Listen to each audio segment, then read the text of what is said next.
விருச்சிக ராசிக்காரர்களுக்கு இதுவரை 4ஆம் இடத்தில் இருந்த சனி 5ஆம் இடம் வருகிறார். 5ஆம் இடம் என்றாலே பூர்வ புண்ணியம். ஸோ பூர்வ புண்ணியம் என்றாலே குழந்தைகள் விஷயத்தில் அதீத கவனம்.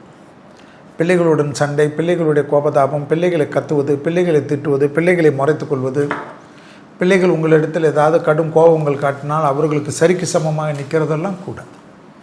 அபிராமி அந்தாதியில் 40வது பாடல், 59வது பாடல், 75வது பாடலை அடுத்த 2.5 ஆண்டு காலம் உச்சரிப்பு செய்வது நீங்கள் தான்.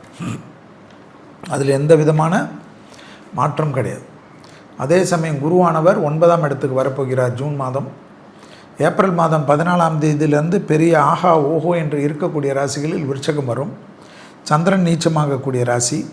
அதனால் மனக்குழப்பங்கள் எப்பொழுதும் வாழ்க்கையில் இருந்து கொண்டே இருக்கும்.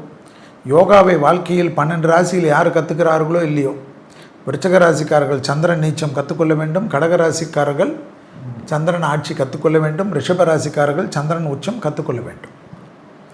அதே போல் சந்திர நட்சத்திரமாக இருக்கக்கூடிய ரோகிணி நட்சத்திரக்காரர்கள் கற்றுக்கொள்ள வேண்டும், அஸ்தம் நட்சத்திரக்காரர்கள் கற்றுக்கொள்ள வேண்டும், திருவோணம் நட்சத்திரக்காரர்கள் கற்றுக்கொள்ள வேண்டும். சந்திரன் என்றாலே மதி மாறி மாறி விடுவார்.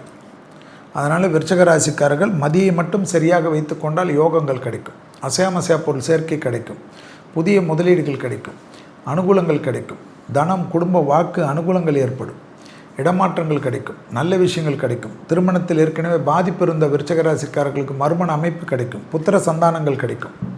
பிள்ளைகள் விஷயத்தில் மட்டும் பூத கண்ணாடி ஆராய்ச்சி கூடவே கூடாது என்பதை ஞாபகத்தில் வைத்துக் கொள்ளுங்கள். வைத்தீஸ்வரன் கோயில்களுக்கு செல்வது, மாதத்தில் ஒரு செவ்வாய் முருகர் வழிபாடு செய்வது, சுப்பிரமணிய புஜங்கத்தை மனதார கேட்பது விருச்சகத்துக்கு மிகப்பெரிய ஏற்றத்தையும் நம்பிக்கையும் சந்தோஷத்தையும் அனுகூலத்தையும் யோக பலத்தையும் நிச்சயமாக பெற்றுத்தரக்கூடிய சனிப்பெயர்ச்சி.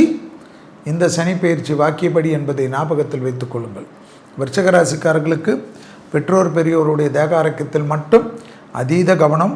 தாய் வழி உறவு, தந்தை வழி உறவுடன் தகராறு செய்தீர்கள் என்றால் அடுத்த 2.5 ஆண்டு காலம் வெளியிடத்தில் கான்சன்ட்ரேட் செய்து முன்னேற முடியாமல் தகராறிலே போகும்.